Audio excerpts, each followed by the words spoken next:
Suffit-il de connaître la loi pour être capable de l'appliquer dans la vie? Comment vivre le commandement de Dieu? Tu aimeras ton Dieu de tout ton cœur, de toute ton âme, de toute ta force et de toute ton intelligence, et ton prochain comme toi-même. À la question qui lui est posée, et qui est mon prochain, Jésus répond après avoir raconté l'histoire du Samaritain par une autre question. Quel est celui, prêtre, Lévi ou Samaritain, qui s'est fait proche de l'homme, laissé à moitié mort au bord du chemin? L'auditeur saura reconnaître, non sans trouver de bonnes raisons, à la non-intervention du prêtre et du lévite, que seul celui dont le cœur se laisse bouleverser par la détresse de l'autre se fait le prochain de tous. Le Samaritain, saisi de compassion, s'est approché de l'homme blessé pour lui apporter les soins et le secours nécessaires.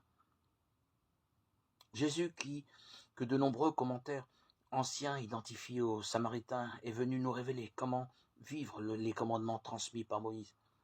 Ceux-ci ne sont pas des commandements abstraits qu'il faut coûte que coûte mettre en pratique, mais une parole que le Seigneur a inscrite dans nos cœurs pour que nous en vivions. Jésus va même plus loin en se faisant proche de tout homme et en l'aimant jusqu'au bout. Jean 13, 1. Il nous a manifesté cet amour qui permet d'accomplir la loi, et c'est ce qui en fait un commandement nouveau. Comme je vous ai aimé, vous aussi aimez-vous les uns les autres. Jean 13, 34.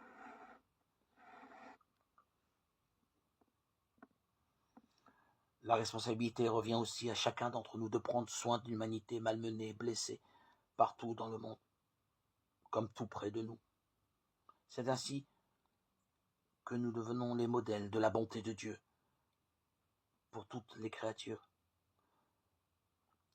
Il revient à chacun d'entre nous de reconnaître au fond de nous-mêmes le besoin d'être guéris et sauvés en accueillant le Christ, image du Dieu invisible en qui Dieu a jugé bon qu'habite toute plénitude. Avec lui, nous rendons grâce à Dieu et nous essayons de prendre soin des autres.